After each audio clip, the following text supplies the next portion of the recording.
Hi, everybody. Before I start the show officially, I just wanted to draw your attention to the fact that this stream is going to be a fundraiser. So if you would like to donate through what would normally be a super chat, you could make your super chat in the live chat if you're watching this live by clicking on the little heart icon in the chat window, and then your donation will go to the Bail Project, which is a nationwide network of organizations that help to pay bail to people that have been arrested. And they have been doing a lot of work to help out protesters who have been arrested in the last few weeks, who have been protesting in the wake of the murder of George Floyd. And the fundraiser that we're contributing to is actually started by my fellow YouTuber Tyler Regan, who went ahead and started a fundraiser for the Bail Project before I did, so I figured we'll just throw in with his fundraiser because it all goes to the same place anyway. And if for whatever reason you don't want to donate to the Bail Project, there's also a link in the description of the video to the GoFundMe for the Black Lives Matter DC Legal Defense Fund, and that is a great cause as well. So I would encourage you to donate to one or the other, or maybe both. And I see donations coming in already. Thanks to everybody who's donating so far. It's really, really cool to see. And please continue donating throughout the show to either the Bail Project through Super Chats or to Black Lives Matter DC through the link in the description. And now that that's out of the way, let's start the show.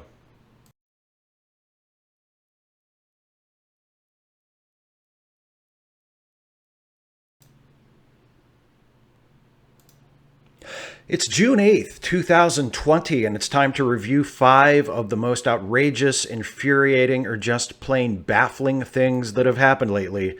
It's your Facepalm 5. Let's count them up.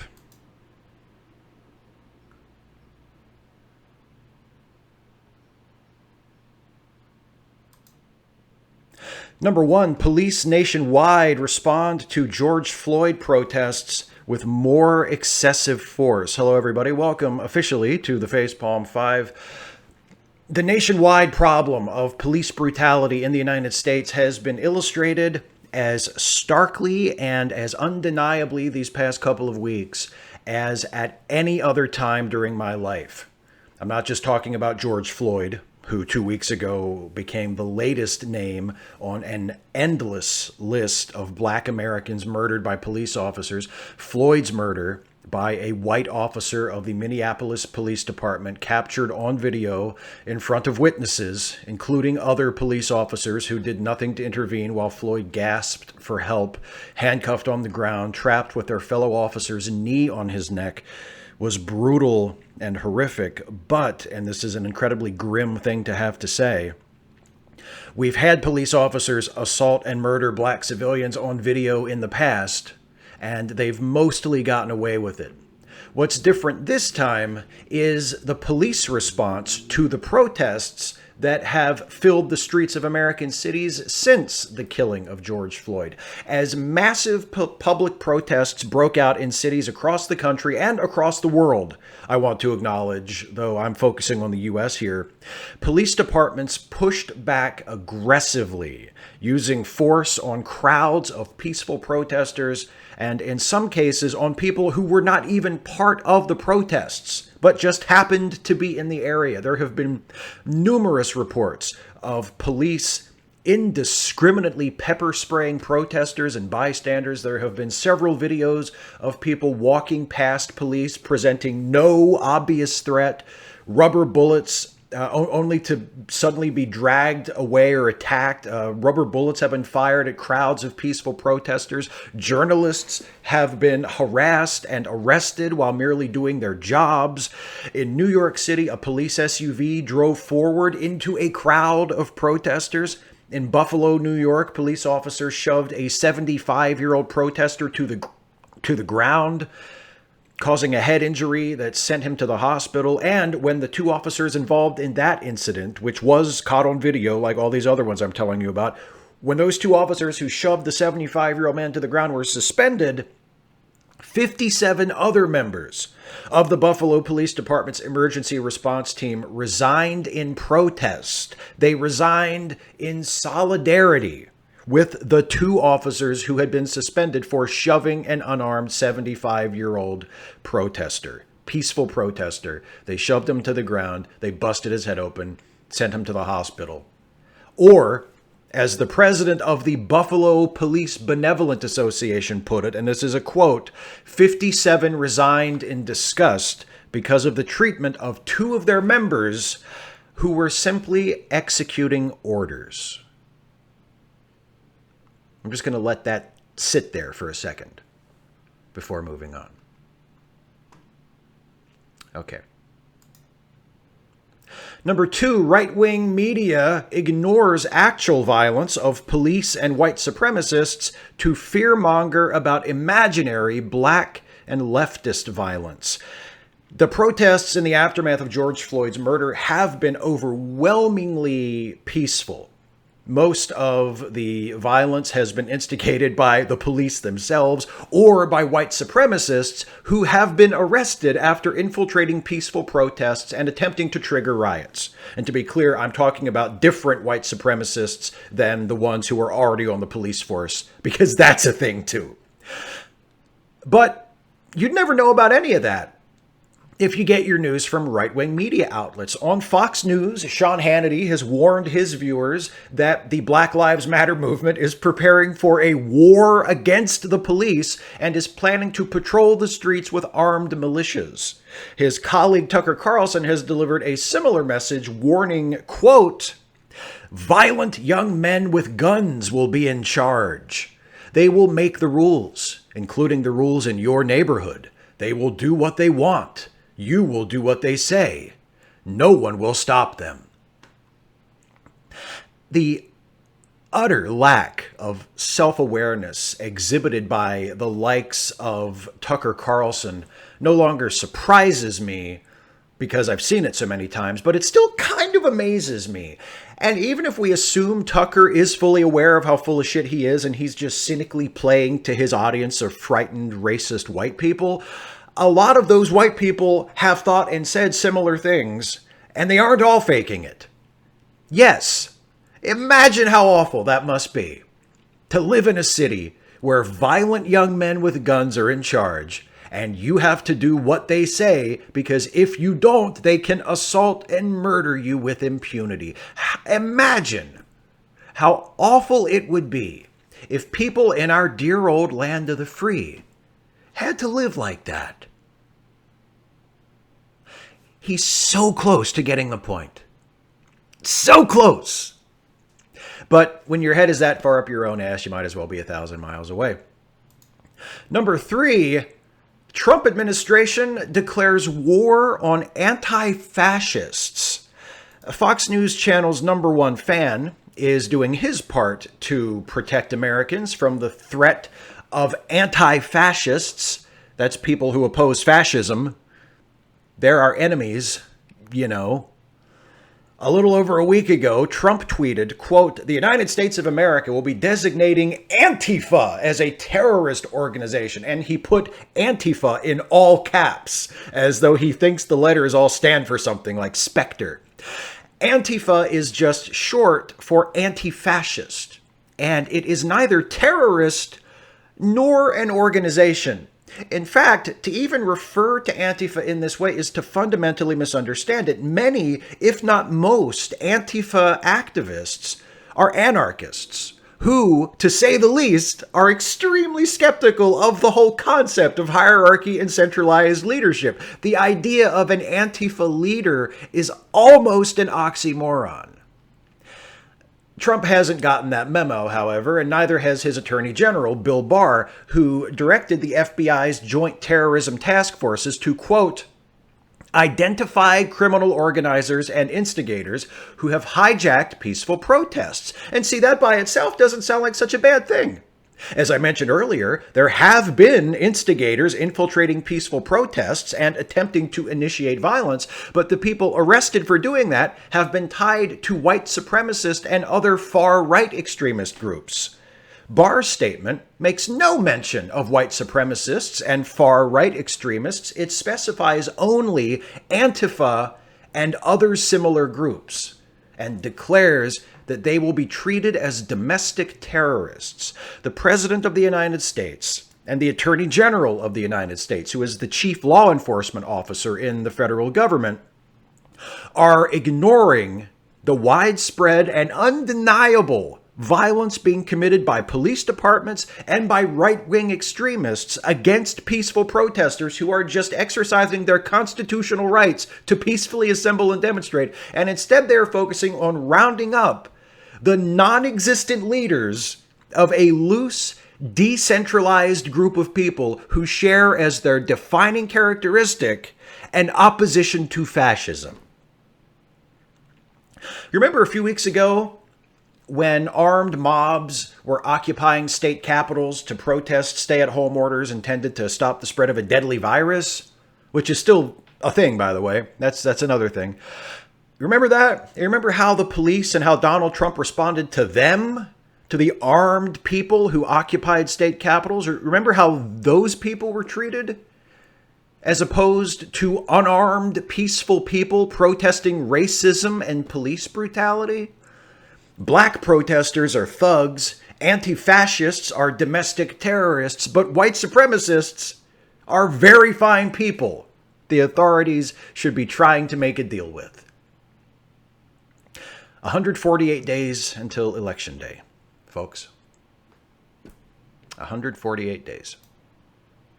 Number 4, New York Times runs Republican op-ed calling for military action against protesters. But hey, if Fox News and other right-wing media outlets have been whipping their audience, including the President of the United States, up into a fascist frenzy, at least we can count on the mainstream media, with its well-known liberal bias, to provide the rest of us with the facts and maybe even some common sense, right? Like the New York Times, the sworn enemy of Donald Trump. Why, it's practically a communist propaganda newsletter, right? Right? Last week, the New York Times printed an op-ed written by Republican Senator Tom Cotton, wherein Cotton calls for the military, the active duty United States military, to be deployed in order to disperse protesters. Cotton writes, quote, "One thing above all else will restore order to our streets, an overwhelming show of force." Cotton also claims that Antifa has, quote, "infiltrated protest marches to exploit Floyd's death for their own anarchic purposes," a statement for which the New York Times itself has declared there is little evidence. The publisher of the New York Times, A.G. Sulzberger, initially defended the decision to run the piece, as did editorial page editor James Bennett, on the grounds that the opinion page is intended to expose readers to diverse points of view. However, as the News Guild of New York points out in a letter drafted in response to publication of the Cotton op-ed, a commitment to platforming opposing viewpoints doesn't mean you have to publish irresponsible, factually inaccurate pieces that promote hatred and incite violence. As bad as publishing Cotton's op-ed made the Times look initially, things got even worse the next day when the paper admitted that editorial page editor Bennett had not even read Cotton's piece before it was published, and that another editor had reviewed the piece and ignored its factual inaccuracies when they were pointed out to him by a photo editor. As a result, yesterday the Times announced James Bennett has resigned from his post as editorial page editor. All because a few editors at the New York Times thought it was a good idea to print some warmed-over right-wing boilerplate about law and order and taking back our streets by a racist, dipshit Republican senator. I don't know much, but I do know this. Losing your job for Tom Cotton, it ain't worth it. And now it's time for the segment devoted to some of the other things Donald Trump has done recently to disgrace the presidency and embarrass and or endanger the United States and the rest of the world. It's number 5, the further misadventures of Lord Dampnut. And please keep in mind, as always, The following is not a complete list. After federal law enforcement officers used tear gas and rubber bullets to drive off peaceful protesters, Trump walked from the White House to St. John's Church, where he posed for the worst, most awkwardly fashy photo op ever, during which he just kind of stood there holding up a Bible. And at one point during the photo op, a reporter on the scene asked Trump, "Is that your Bible?" And Trump's response must be seen to be believed, so I'm going to play Trump's response for you right now.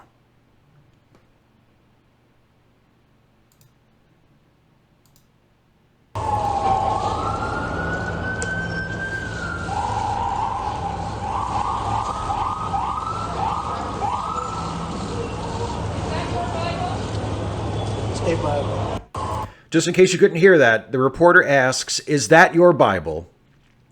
And Trump's response is, "It's a Bible."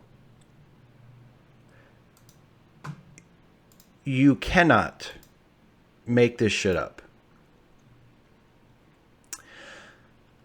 He also falsely claimed that everybody loved his weird, cynical photo op, declaring, quote, "The church leaders loved that I went there with the Bible," adding, "It was only the other side that didn't like it." In reality, the other side includes many church leaders, including the Bishop of the Episcopal Diocese of Washington, which includes St. John's, the church that Trump was standing in front of. And the bishop said on CNN that she was outraged. She pointed out that Trump did not even go inside the church, accused him of using the Bible as a prop, and of staging his photo op at the church without permission. And she declared the whole thing a charade. So yeah, sounds like the church leaders really loved it. He retreated to the bunker beneath the White House while protesters gathered outside, and then later he claimed he only went down to the bunker to inspect it. Seriously, you can't make this up. He toured a factory in Maine that makes medical swabs used in coronavirus testing. He did not wear a mask or any other protective equipment, despite the fact that everybody else on the tour, and of course all the workers at the factory, were wearing protective equipment. Afterwards, the company announced that it had to throw away all the swabs made during Trump's visit. He signed an executive order waiving environmental regulations for new federal construction projects, claiming it was necessary to boost the economy due to the coronavirus. He crowed about the unexpectedly low unemployment rate announced last week, which was actually higher than the initial announced figure because of a computing error. But he took credit for the lower than expected unemployment rate, taking credit basically for things not being as awful as predicted, as though he had anything to do with it, making it sound like the greatest accomplishment in human history. And he went so far as to suggest that maybe George Floyd was looking down and saying, "This was a great day." Yeah, I'm sure if there's a heaven, victims of racist police murder are all up there on the edges of their seats waiting to hear about the monthly jobs report, you gross, disgusting sack of garbage. He threatened to shut down social media platforms after Twitter fact-checked a couple of his tweets, which contained false information about mail-in voting. Remember that? Doesn't that seem like that happened about 20 years ago? That was like 2 weeks ago. And that was before the George Floyd protests. After the protests began, another tweet from Trump, one where he threatened to deploy the military against protesters in Minnesota, declaring, quote, "When the looting starts, the shooting starts," was labeled by Twitter as violating rules against glorifying violence. And in response, the official White House Twitter account quoted the offending tweet, and that tweet was also labeled as glorifying violence. And by the way, that line, "when the looting starts, the shooting starts," is a quote from Walter Headley, who was the racist police chief of Miami, Florida in the 1960s, who said that in 1967. Headley also told the press, "We don't mind being accused of police brutality."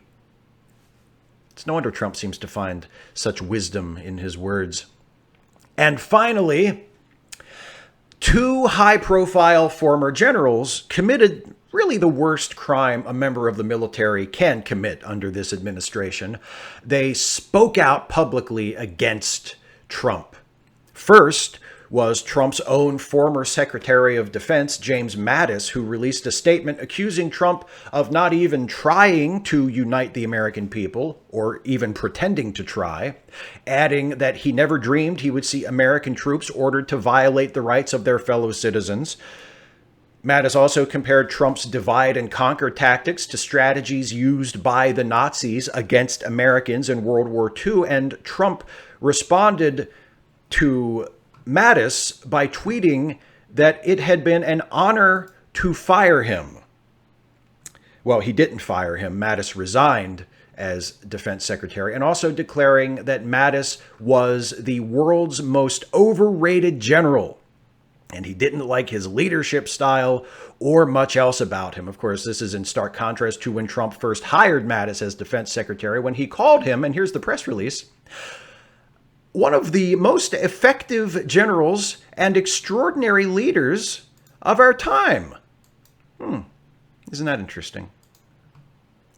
After Mattis came former chairman of the Joint Chiefs of Staff and also former Secretary of State Colin Powell, who announced that he was voting for Joe Biden in the presidential election, and also accused Trump of failing to follow the Constitution and of being a liar. And Trump responded to that by tweeting, Colin Powell, a real stiff, who is very responsible for getting us into the disastrous Middle East wars, just announced he will be voting for another stiff, sleepy Joe Biden. Now, let's try to imagine the tweet Trump would have written if Powell had done nothing different in his entire life, but had announced he was voting for Trump this year instead of Biden. I bet that tweet would read something like, happy to have the support of Colin Powell, one of history's greatest generals. I love our wonderful troops, and the military supports Trump. All caps. I'm just imagining it would be something like that. Because Trump doesn't care about your accomplishments, and he doesn't care about your crimes. He doesn't care if you were a great general or a shitty one. He doesn't care if you helped to start an unnecessary war or not. All he cares about is whether you're on his team or not. Mattis's problem wasn't his leadership style. It's that he wasn't willing to uncritically follow Trump's lead. Powell's offense isn't that he's a stiff. It's that he's not a stooge. Well, not this time anyway. Stay tuned for the post show coming up in a minute after the fade to black. For now, that's 5. Speak out, act out, resist, look after each other.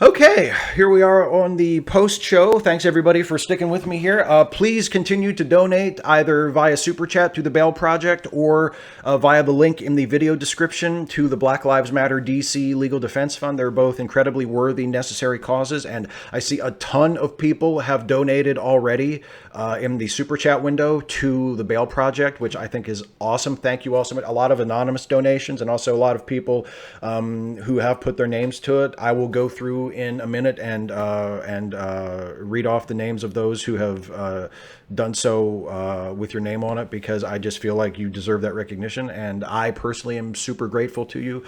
Before I get to that, I want to honor my Patreon patrons that I've picked up since the last show with some patron shout outs. So These are folks who have become patrons of my channel at a level of $5 a month or more recently, and their names are Nima Farbooty, thank you Nima, Mark Terrell, thank you Mark, Kevin M. Duel, thank you Kevin, Gregory Hughes, thank you Gregory, Techno Squid, thank you Techno Squid, Grant Myrason, thank you Grant, Captain Janeway, wow, thank you Captain Janeway, Dale Penn, thank you Dale, Kurosh Kosraviani, thank you Kurosh, Corey Honkanen, thank you Corey, Eric Brown, thank you Eric, Patrick Simpson, thank you Patrick, Steve Brown, thank you Steve, Tosh, thank you Tosh, Fiok Smith, thank you Fiok, Pa Wraiths, thank you Pa Wraiths, Adrian Martin, thank you Adrian, Vinehart, thank you Vinehart, and Gert Menke, thank you, Gert. I appreciate my patrons so much. Thanks to everybody who is a patron of my channel, but I don't want to hit that note too hard because we are fundraising for the Bail Project and for Black Lives Matter DC. So thanks to all my patrons. But if you're feeling in a particularly giving mood while you're watching me tonight, please let me suggest that you direct your benevolence toward those worthy causes instead of me.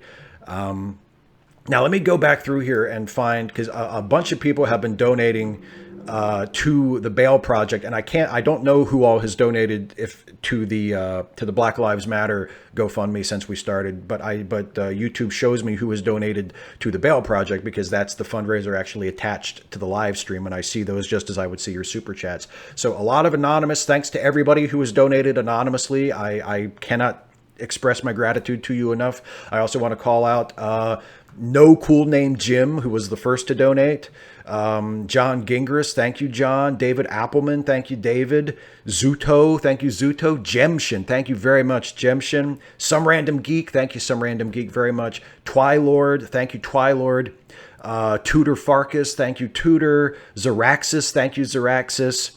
Jacob Monroe, thank you, Jacob, and Seal0626. Thanks to everybody so far who has donated to the Bail Project. It's a really great cause and a very necessary one because they do help people make bail who have been arrested. The bail system in this country all too often grossly disadvantages low-income people. Oh, Jesse Gender's here, and Jesse just donated. Thank you very much, Jesse, very much. That's awesome. And yeah, the bail system disadvantages people of low incomes, and a lot of protesters who maybe aren't all that financially well off, but have taken to the streets to stand up for what's right and to stand against police brutality and racism have been arrested. Often, as we have seen, for no legitimate reason. They were committing no arrestable offenses. They were just standing there, expressing their constitutional right to protest, and they were harassed by the police and attacked and in many cases arrested. So the Bail Project is just one of many organizations around the country that is helping people to make bail, and it's very important. So thanks to everybody who has donated to the Bail Project. And I just want to remind you that there's also the Black Lives Matter DC link in the description of the video to their GoFundMe for their legal defense fund. That is an incredibly worthy cause as well, and a very close one to my heart because I live less than about a little over an hour's drive from Washington, D.C. And so Black Lives Matter D.C. is practically a local charity to me, and I really, really would encourage you to support them as well. So let's see what everybody's talking about in the live chat. I'll hang around for, another half hour, 45 minutes or so. We'll see if we can raise some more money for the Bail Project and Black Lives Matter D.C., and we'll just see how far we can get. Now, the total raise, I'm looking at the fundraiser for the Bail Project, and it says total raised $1,420. Now, about half of that was already there because this is a fundraiser that was actually organized by Tyler Regan, and I added it to my stream because we were both going to fundraise for the same cause, the Bail Project. So about half of the current total it was at about 750 or so, 775, I think maybe, when the stream started. So we have already doubled the amount that was there when the stream started, which is so incredible. Thank you all so much. Hi, Leto. And Rachel Andrea just donated to the Bail Project. Thank you, Rachel, very much.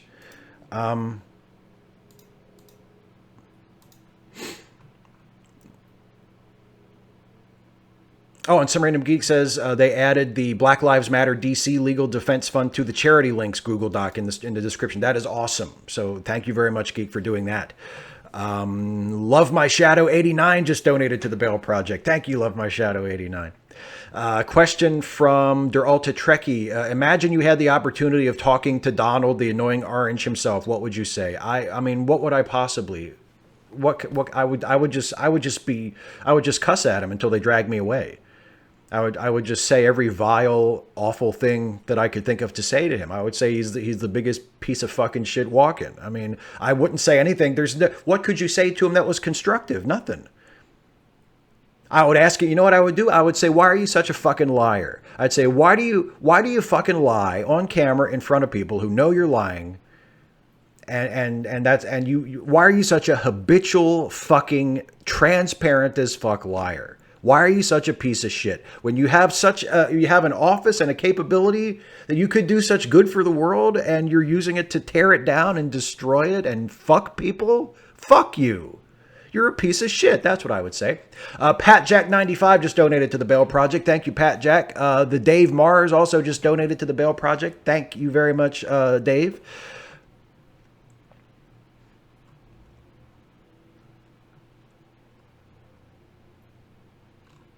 And let me see. Lucid 129 says, hey, Steve, do you think we are having a second civil rights movement? And if so, what kind of change do you see happening? It's more than just police reform. We need to change as a culture. Our leaders sucks. Yeah, I agree. I hope it does. I hope that it is remembered as a second civil rights movement. And I hope we accomplish a fraction of what was accomplished during the civil rights movement in the 60s. I mean, a lot of what needs to be accomplished is to reinstate some of those reforms that were done back then. We need to reinstate the parts of the Voting Rights Act that were struck down. That's a big thing. We need to expand the Civil Rights Act to cover more groups that were not included. I would love to see an equal rights amendment passed. I would love to see the getting rid of all of the voter ID laws and all of the other voter suppression measures that have been put into place all throughout the country that disproportionately affect low-income people and black people and other people of color. Jason Boyer just donated to the Bail Project. Thank you very much. And also Remodel Media donated to the Bail Project. Thank you very much, Remodel Media. Yeah, so something like that, yeah, I mean, police reform for sure, but in addition to police reform, voting rights reform, voter access, expand support for low-income people, all kinds. I mean, I would love to see some form of universal basic income. Yeah, all sorts of stuff. Reparations. I mean, that's like, it's 150 years late, but reparations would be nice, I think. Yeah.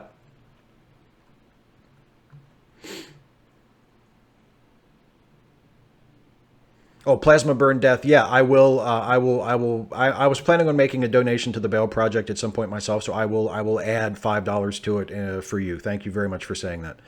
Just got another anonymous donation to the Bail Project. Thanks to whoever that was. I really appreciate it. Michael Olson says, Mitt Romney was marching. It is depressing that doing this is notable. Yeah, I had I tweeted about it, and maybe some people saw the tweet or saw it on Facebook. I was going to make a joke about it. I was going to say like, oh, the world is so shitty. Even Mitt Romney looks good, right? And it's complicated because, I mean, on the one hand, like Mitt Romney is still Mitt Romney.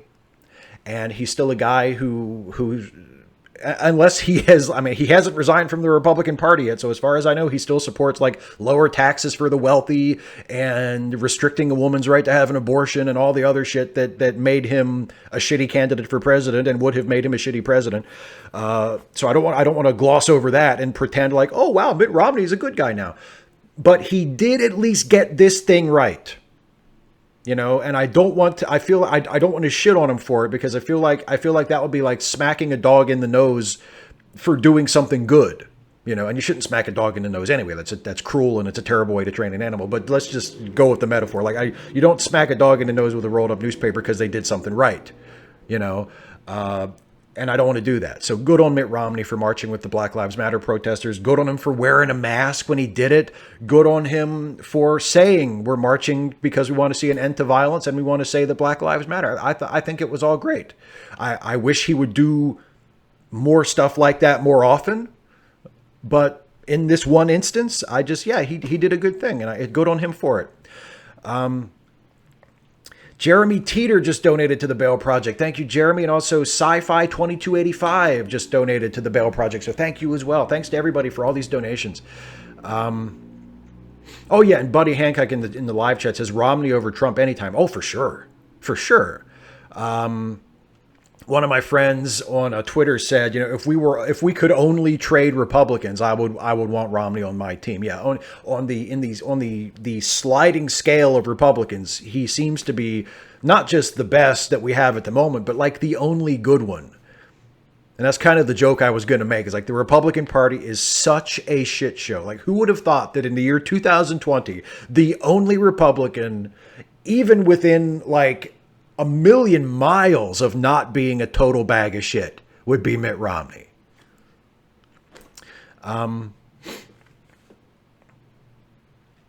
Mr. Camerite in the live chat says, hey, Steve, do you think we're living through our own Bell riots right now, minus the end result? Well, the end result of the Bell riots was positive change. So hopefully we get the end result as well. And for anybody who doesn't know, and most of the people who watch me by now probably get the reference, but in case you don't, the Bell riots was an event depicted in one of the great episodes of Star Trek.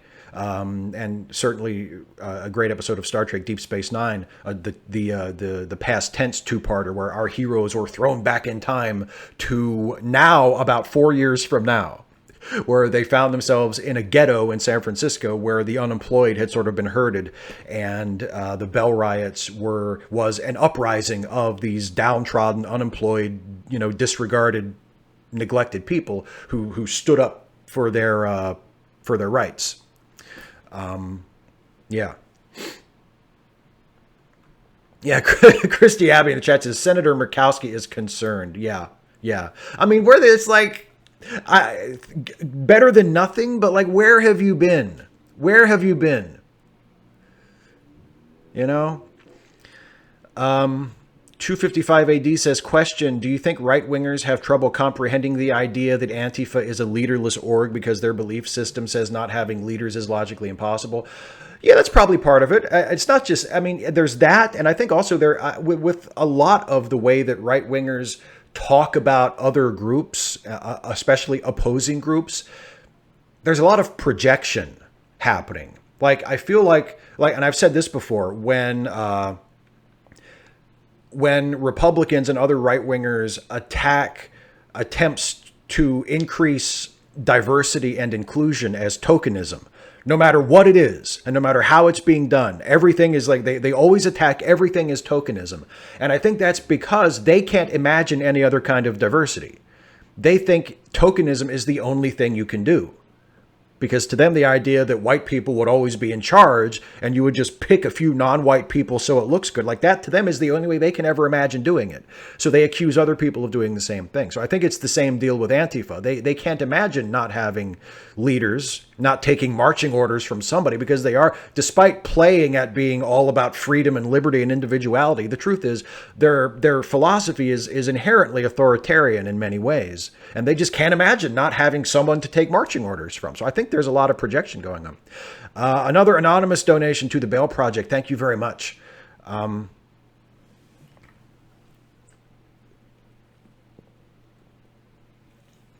Yeah, it's, some random geek just compared it to the Occupy movement. Yeah, it's a similar thing. How can there not be a leader?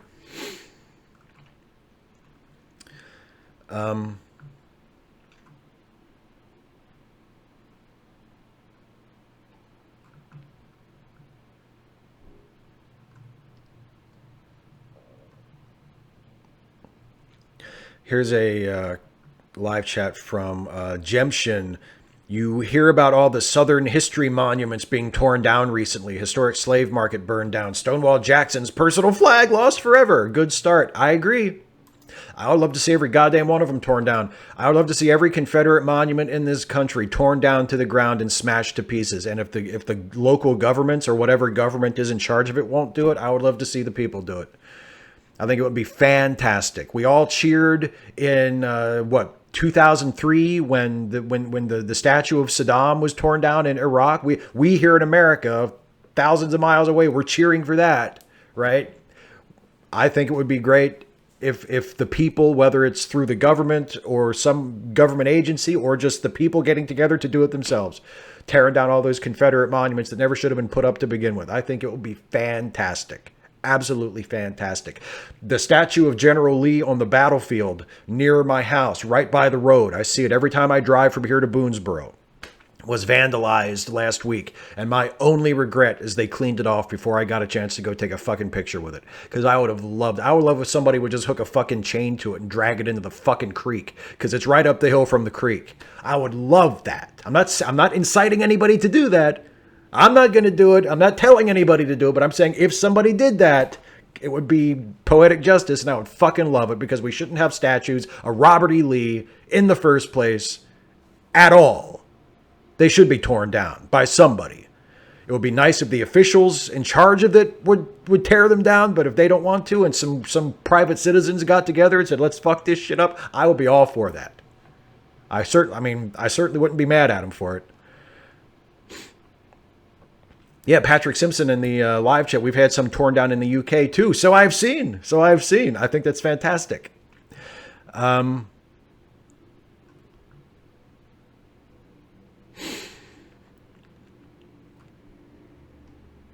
Your 255 AD says, wasn't there a nuclear war a couple years after the Bell riots? Yeah, I don't. It's the timeline is iffy, but yeah, there was World War III was not too long after that, apparently. Just got another donation to the Bail Project from Lori Merline. Thank you, Lori, very much. There was another question up here further up in the chat that I wanted to see here. Oh, Matthew McCown. Sorry if I mispronounce your name there, asks, do you think the police can be reformed, or is starting over from scratch necessary? I think starting over from scratch is necessary in most cases.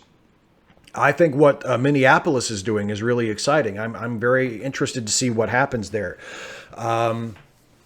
The example that a lot of people are talking about lately is Camden, New Jersey, which did something similar about 7 or 8 years ago, where they completely disbanded their police department and built it back up from scratch.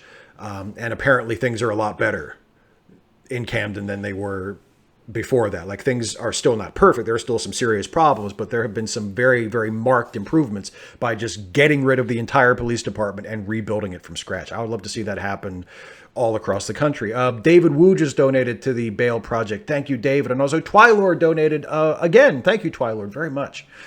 Let me see here. Oh, and Groucho Snark just donated to the Bail Project. Thank you, Groucho. There was another. The Dave Marr said, did you see John Oliver's YouTube post today on the police? The last 2 minutes were very powerful as he played a clip from a protester explaining why they are burning things down. Yes, I did. It was, from yesterday's episode of Last Week Tonight. And the activist the video that he played was by Kimberly Jones, who cut what in wrestling parlance we would call an awesome promo. And he just played a little snippet of it. And it's fantastic. It's impassioned and angry and righteous. And if you haven't seen it, look, go to Twitter or watch the bit of it that John Oliver plays, or go to Twitter or Instagram, I think, where it was originally posted, and find the original. And it's absolute on fire. I mean, I just got another anonymous donation to the Bail Project. Thank you very much. It's amazing. Her closing line, I don't know if it was the closing line of the whole thing, but it was the closing line of the bit that the John Oliver played on his show, where she said, "You all are lucky that black people want equality instead of revenge." God damn. Absolutely on fire. CLO62, I haven't seen the Some More News video about it. I've seen that it was posted, but I haven't actually watched it yet. But I want to get around to it, because I usually like what Cody has to say on Some More News.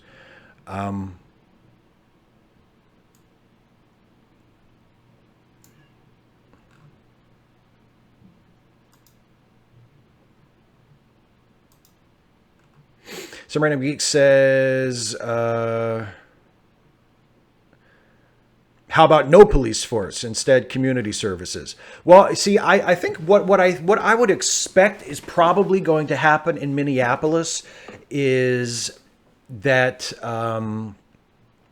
that the police force, when it is reestablished, that it will be a lot smaller and a lot more focused, and a lot of the things that the police department is sort of given jurisdiction over now will be assigned to agencies that are a lot more well equipped to handle it, that where it's a lot more appropriate.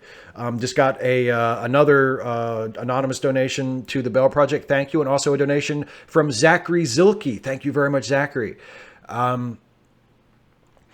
But yeah, because you know, and I think John Oliver talked about this on his show as well. A lot of one of the big problems, not obviously the major problem, is white supremacy and just this whole mentality of the police having to establish dominance over the civilian population instead of being part of the community, placing themselves over the community, and looking at them as prey to be hunted, which I think is another thing that was said during the John Oliver show. But a lot of social services have had their funding cut dramatically over the last 30 or 40 years. And that includes drug counseling, includes mental health services, and police departments have not had that. Police departments have not generally had their funding cut. They've actually had their funding increased. And they've also, in many cases, been militarized. So you have the police department as being, in a lot of places, the only public service or the only public agency that has any money. And they're basically called to respond to every problem. And they're not trained to respond to every problem. They're trained to respond to crime. And not everything needs to be treated as a crime. And certainly not everything needs to be treated as a violent crime and met with force. You know, there are, and even most crimes, you don't necessarily need to have somebody rolling up to a crime scene with a packing a gun. Like, it's just not necessary.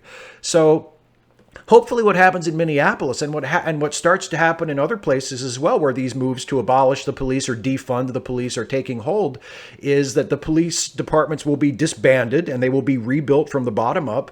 And in addition to the police departments, there will also be other organizations and agencies that are built up as well to handle a lot of the problems that police departments shouldn't be responding to in the first place.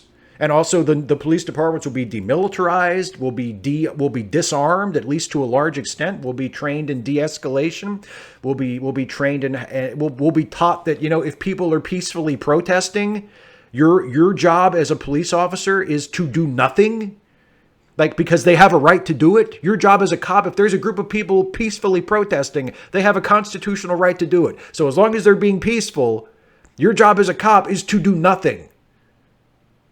Not to advance on them, not to kettle them in, not to attack them, not to pepper spray them. Your job is to let them protest, because that's their right to do it.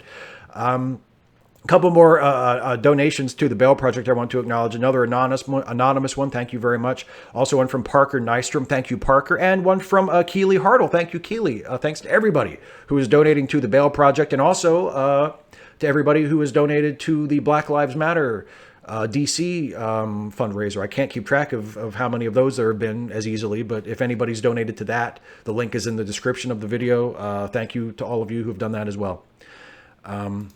Let's see here.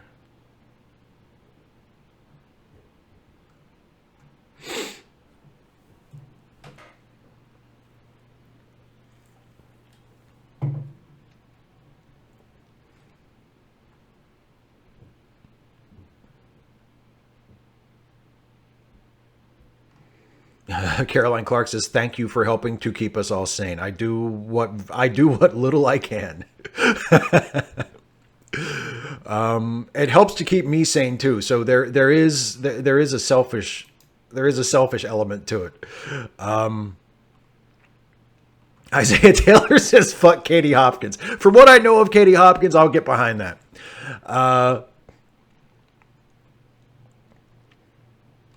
Oh, another donation to the Bell Project from Joe Hernandez. Thank you very much, Joe.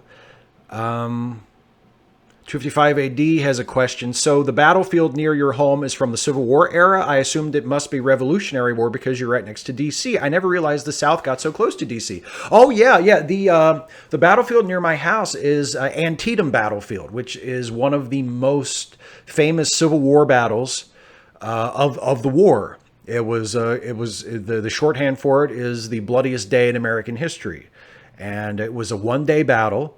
And it was technically a Union victory, although it was mostly a stalemate. But it was the first sort of major Union quasi victory in a while in the war. And it's I mean, as a place to visit, it's a lovely place.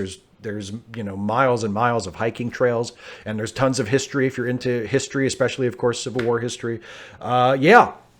Lee and his Confederate Army, they were in Maryland during the period surrounding the Battle of Antietam, and then that was in 1862, and then a year later in 1863, Lee actually marched further north into Pennsylvania, and that was the Battle of Gettysburg. So he actually made it north. He made it north of D.C. before being turned back, thankfully. So most of the fighting was in the South, but there was a little bit of fighting up around these parts, around the Mason-Dixon line, and also there was one march where Lee actually made it up north of the Mason-Dixon line into Pennsylvania before being turned back. So it's a Civil War battlefield. It's Antietam battlefield. My door was just flung open by a cat. But of course, she doesn't want to come in. She just wants to fling the door open and look inside and then walk away. Another anonymous donation to the Bail Project. Thank you very much, Anonymous.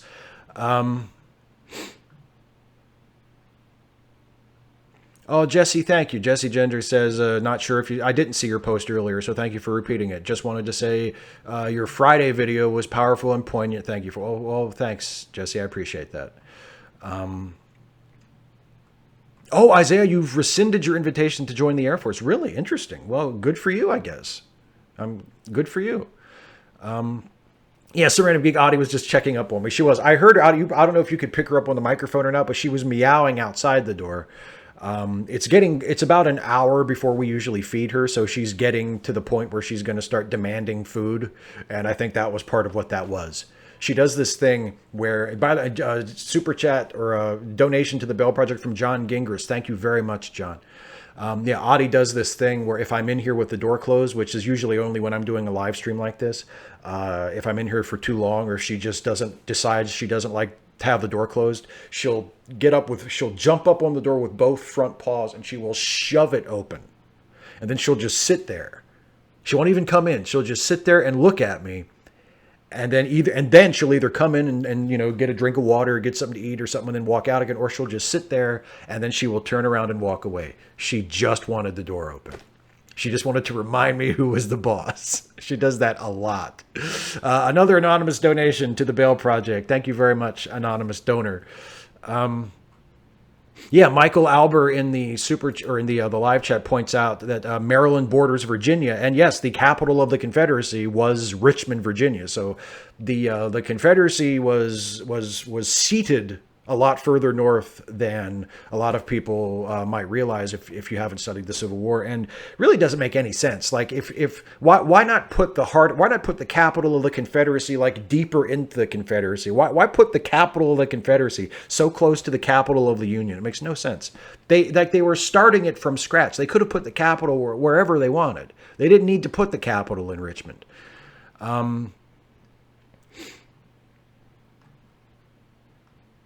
Jacob Monroe with a wrestling question. What do you think of Hikaru Shida as champion? I love Hikaru Shida. I was a little bummed that they took the belt off of Nyla so quick because it seemed like Nyla had just won the title and then the COVID thing happened and everything sort of got thrown into disarray, and Nyla wasn't able to work a lot of the shows for the last couple of months, and then she came back and lost the title to Hikaru Shida. So it seems like Nyla didn't really get much of a title reign, and that's kind of a bummer because I love Nyla Rose, but Hikaru Shida is fantastic, and it was a good match, and I think she'll be a great champion. I mean, you can't really get a read on it yet because she just won the title a couple weeks ago, but I think she'll be a terrific champion. Sure.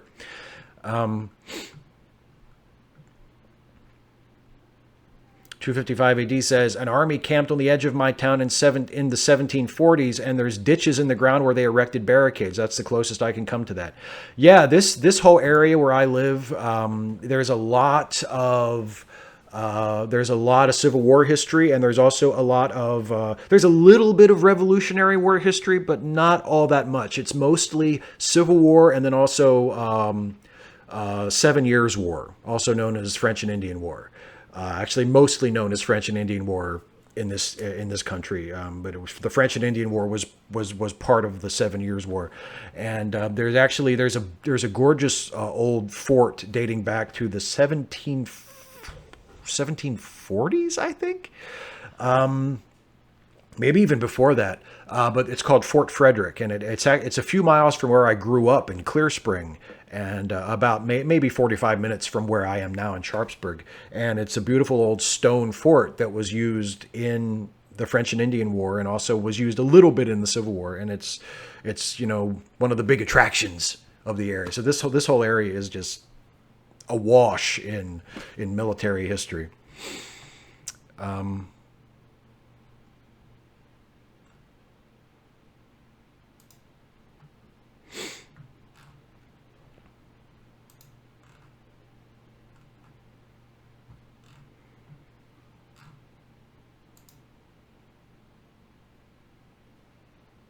Oh, Deralta Trekkie says, I'm not a big wrestling fan, only know about the Hulk Hogan finger poke of doom. You poor person.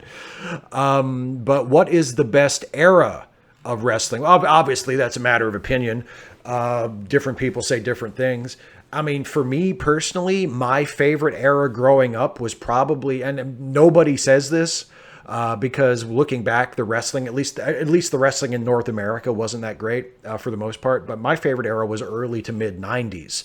I love like early to mid 90s WCW and WWF. In the WWF, it was eventually they called it the New Generation, and WCW was they went through so many different people running the company, and it wasn't a very successful period financially for either company really, but it was when I first became like a huge wrestling fan and started following it, religiously. So I love 1990, 1991, 1992.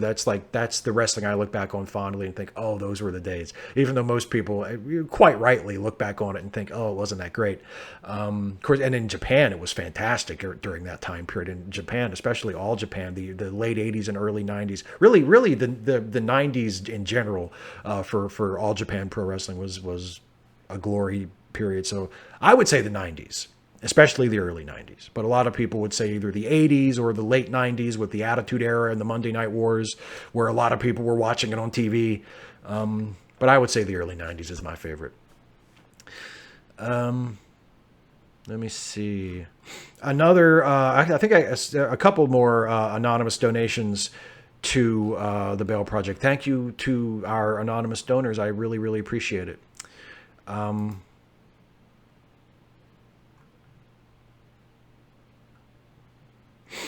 Seal0626 asks, am I familiar with Atin Shea Films? He does a bunch of really interesting videos on U.S. Civil War history.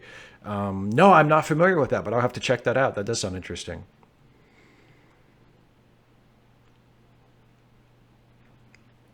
Davlin Gage Sphere says, thoughts on Star Trek Strange New Worlds? Well, I mean, it doesn't exist yet, so I can't really give you too many thoughts on it because it hasn't actually been produced.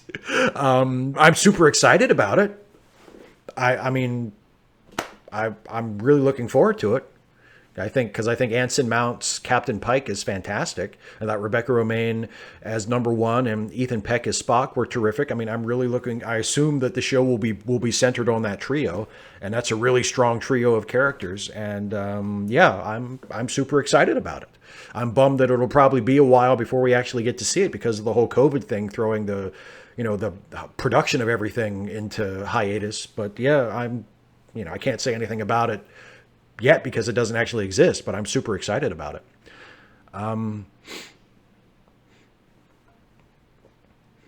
250 some random geek says, question: Joe Biden's in favor of police reform, but isn't in favor of defunding the police. I am in favor of abolishing the police. Your thoughts? Well, I am in favor of police reform by defunding the police. I mean, I feel like defunding the police ought to be a part of it, because I do think most police departments, if not all police departments in this country, are grossly overfunded. You know, like I was saying earlier, like it seems like the police departments have gotten all the money and social programs that could be doing things that police departments are tasked with doing and be doing a better job of it, have been losing funding, you know. So I'm in favor of defunding the police and extensive police reform, including I'm not in favor of permanently abolishing the police like you are, but I am in favor of disbanding police departments and building them back up from scratch with a completely new set of priorities and completely new training, and you know, getting rid of all the most obvious problem officers, and just rebuilding it from scratch with a completely different ethos. I think that's the best way to go. Fat Girl Lover 68, the last OG, says Dusty Rhodes was the best. I'm not going to argue with you there, my friend. Dusty Rhodes was fantastic. Dusty Rhodes was one of the all-time greats ever. And I mean, Cody Rhodes today is my favorite wrestler. I think Cody has a lot of his dad in him. And especially when he bites into a really good promo. Cody, when he wants to, when he's motivated and he has something important to talk about, Cody can be one hell of a promo. Not as good as his dad, but then again, almost nobody was ever as good as Dusty when it came to talking. Dusty was one of the all-time greats. Caroline Clark says, do you think the new animated Star Trek series will be more high-tech than the one in the 70s? I would presume. God, I hope so. Oh, this is a terrifying question. 255 AD asks, could Tucker Carlson be the next Trump in 2024? Oh my God. I hope not.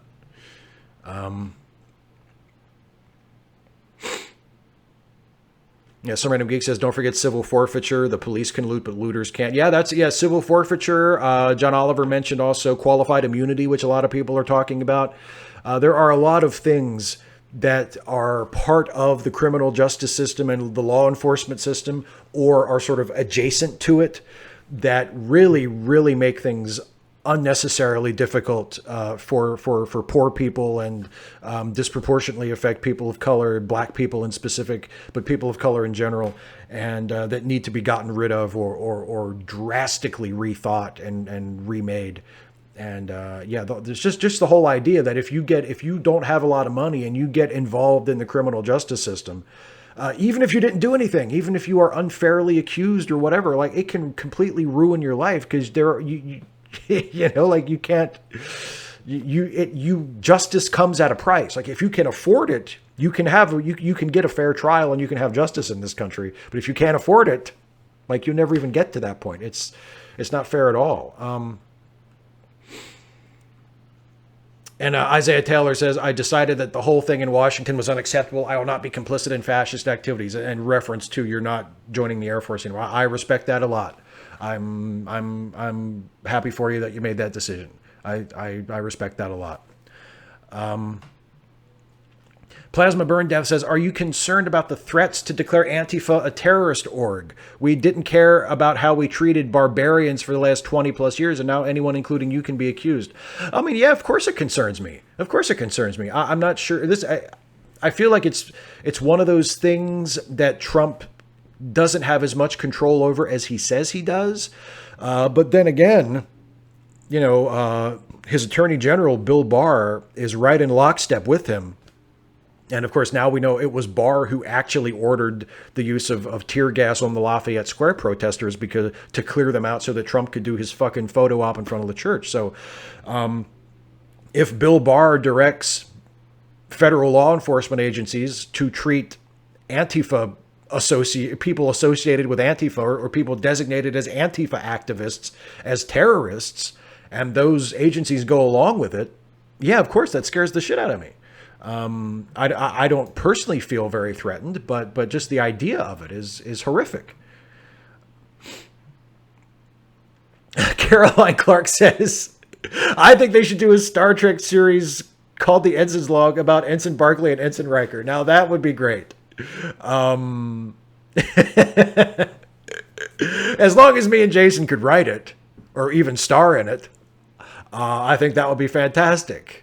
I haven't talked. I mean, we've never discussed it, but I'm sure if Viacom CBS made us an offer to produce the show, as long as we still got to do it, got to do the show that we want to do. I think that'd be pretty cool. It would be awesome to canonize the Ensign's Log. Duralta Trekkie says, hang on, the chat just jumped up on me here. Hang on. Duralta Trekkie says, I'm writing a Trek fanfic right now and want to bring journalism into it because I learned journalism, but right now I've written myself into a corner. What to do? Well, I don't know what the story is or what you're trying to do, but I mean, we do know that journalists exist in the world of Star Trek. There's the Federation News Service, which we've seen glimpses of in Star Trek Enterprise, and which Jake Sisko was writing for at one point during Deep Space Nine. So I mean, we do know that journalists do exist in the world of Star Trek. I'm not sure what else I can say to help you. 255 AD says, landlords or payday lenders, who's worse? Oh man, I mean, when they're bad, they're both pretty fucking bad because, like, they can both take advantage of people and ruin people's lives. I would say payday lenders probably are the worst because it's hard to imagine payday lenders ever being good. You know what I mean? Like, not all landlords, like my landlords are fine people. I've never had any trouble with them at all. But like, is there a good payday lender, like a private for profit payday? Like, that's not the whole concept of that is not cool. And I know my anarchist friends in the chat will say, well, the whole concept of landlords isn't cool too. Like, I get it, but not all landlords are pure evil. But payday lenders, like, just fuck all those guys. David Colby says, I'm feeling kind of hopeful about all these massive protests. It feels like we're taking our democracy back. Keep it up. I agree 100%. I agree. I've gotten a great deal of hope from the protesters recently. I'm very heartened by it. Just as I'm heartened by the amount of donations that we're getting for the Bail Project here. This is tremendous. Thank you all so much. Smitty Met says, I have to give you credit. I got the free CBS access to watch Picard, but due to your videos, I've been going back into old series again, DS9 especially, restarted Enterprise 2. Well, cool. I'm glad. That's awesome. I'm glad you're enjoying it. I noticed you didn't say whether you enjoyed Picard or not. I mean, whether you did or not, I don't care. It's completely fine with me.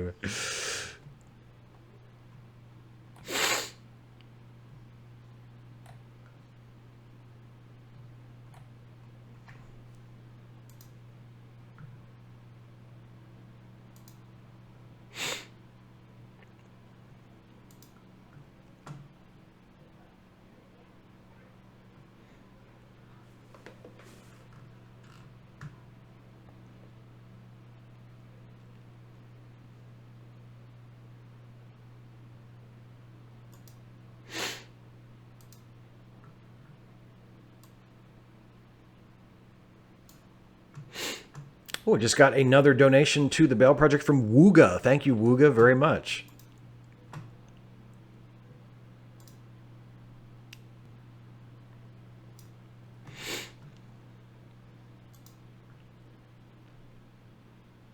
And the live chat window is reloading here for me, so bear with me just a second if if you're saying stuff. I can't see it quite yet.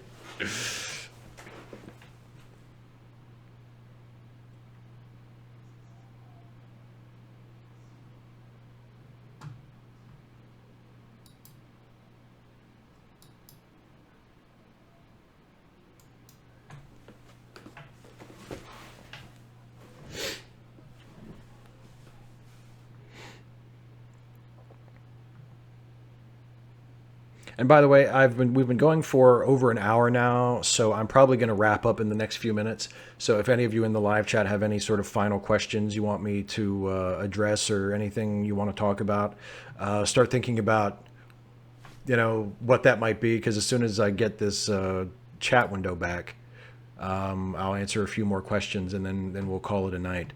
But this has been tremendous. I want to say again, I've said it already a bunch of times, but everybody who's donated to the Bail Project through the super chats, thank you so much. Everybody who has donated to the Black Lives Matter DC GoFundMe through the link in the description, thank you so much. It's just like, I don't know. I can't express to you how happy I am, how much money we've raised for this cause tonight. It's really, really cool.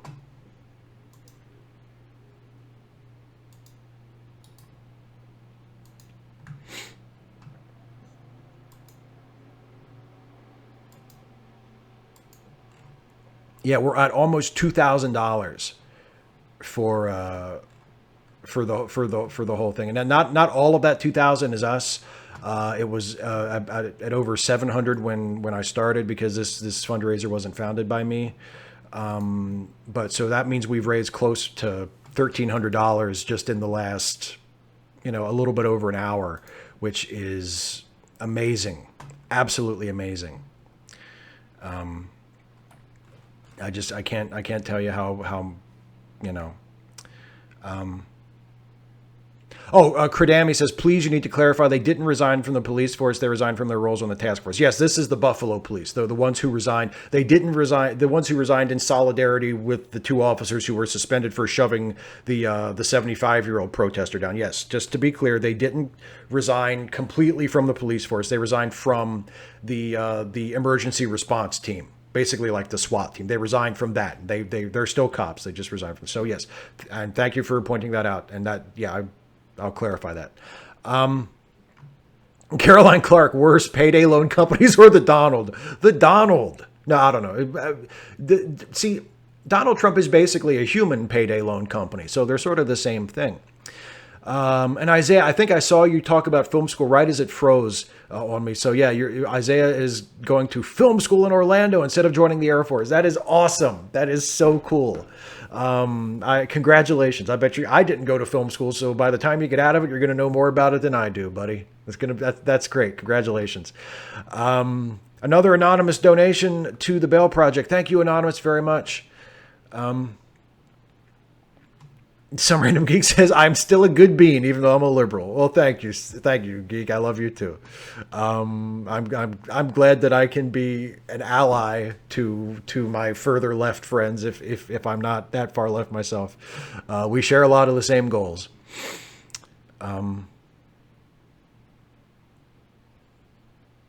Jesse Gender, question, any quick thoughts on J.K. Rowling? Oh my God. Yeah, fuck her. Like, fuck her to hell. To hell with her. I commented on a buddy of mine's Facebook post about it. I said, at this point, it would be so easy for her to just count her money and keep her fucking mouth shut. I mean, what about the world today? Think about what's going on in the world right now. Think about people taking to the streets all over the world to protest inequality, to protest mistreatment of marginalized people, and, to protest the rise of fascism and police brutality and racism and all of this stuff. And J.K. Rowling gets all pissy because she read a thing where she thought, instead of saying women, they said people with uteruses. And she was like, I can't take it anymore. Like, just shut the fuck up with your fucking transphobic bullshit. Just keep your transphobic bullshit to yourself. Nobody wants to fucking hear it. Nobody who's a fan of Harry Potter wants to hear about what a fucking piece of garbage the author of it is. You suck. Like, thanks for Harry Potter. You suck. That's what I think about J.K. Rowling. To hell with her.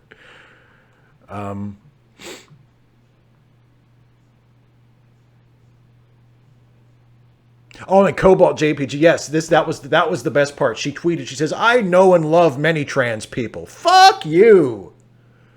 She actually said that after going into her fucking biological essentialist horseshit, right? Talk about like, oh, gender and sex have to be real, right? Because I guess if you accept that trans people are their genders, that means that you believe that sex and gender are imaginary concepts somehow,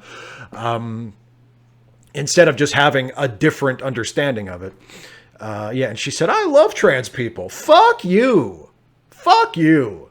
That's like Republicans saying they love poor people. You do not. Fuck you. Some more donations coming in for the Bail Project. Dataport Doll, thank you so much, and also Half Pinter, thank you. Thanks to everybody for the donations. That's amazing. Geralta Trekkie says, okay, but can one still enjoy the works of J.K. Rowling? Does Death of the Author work like that? See, and you also addressed that to Jesse. For me personally, I think it's up to you. I think that's a decision that you can make. I know a lot of trans people who have said, I will separate the author from the work because Harry Potter means a lot to me. And I've also seen trans people who I know who have said the opposite, who have said, you know what, I'm going to let this go. I feel like I have to let this go because it turns out the author is such a piece of garbage. And I think both are valid responses. I think it's up to you. I think it's up to you. Yeah, Christy Abbey, I have black friends. That's exactly it. That's exactly what she said. I have black friends, trans people. That's exactly what she said.